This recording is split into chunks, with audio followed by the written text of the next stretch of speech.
வணக்கம் நண்பர்களே. என்னடா தம்பி சொட்ட தெரியலக்கு எங்கடா கிளம்பி போயிட்டு நீங்க கேட்கலாம்.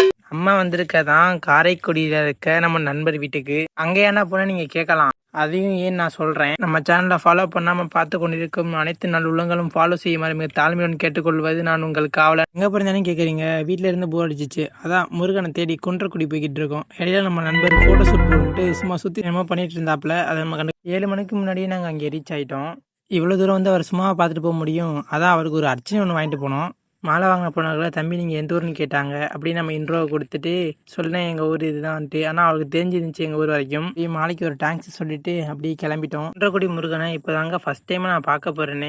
நம்ம ஃப்ரெண்டை கேமரா பிடிக்க விட்டுட்டு அவர் ஃப்ரெண்டு கூட நான் ஒரு வாக்கிங்கை போட்டோம். நிதிஷ் ப்ரோவும் கோயிலை பற்றியும் சொல்லிட்டு வந்தார். அவரோட கதையை பற்றி சொல்லிட்டு வந்தார். ஒரு பெரிய பாறையை வந்து குடஞ்சி இப்படி சூப்பராக ஒரு கோயிலை கட்டியிருக்காங்க. ரொம்ப சூப்பராக இருந்துச்சுங்க. உள்ளே கேமரா கொண்டு போகக்கூடாது. உள்ளனா முருகரோட சன்னதி கிட்ட மட்டும்தான். அங்கேருந்து ஓவியம் அவ்வளோ அழகாக வரைஞ்சிருந்தாங்க. சூப்பராக இருந்துச்சு. இருந்தாப்புல இருந்துட்டு அங்கேருந்து மணி அந்த ஐயா அடிச்சிட்டாரு. நான் இருந்தாப்புல பயந்துட்டேன். நீங்களே கேளுங்க.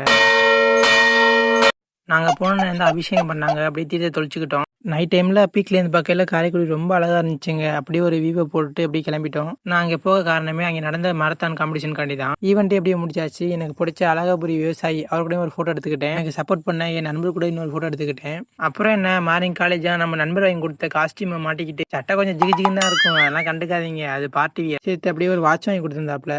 அப்புறம் என்ன இதுல நான் ஆனதெல்லாம் பண்ணலங்க. அந்த வாட்ச் மாட்டை நான் பட்ட பாடு இருக்கே. அடே அப்பா.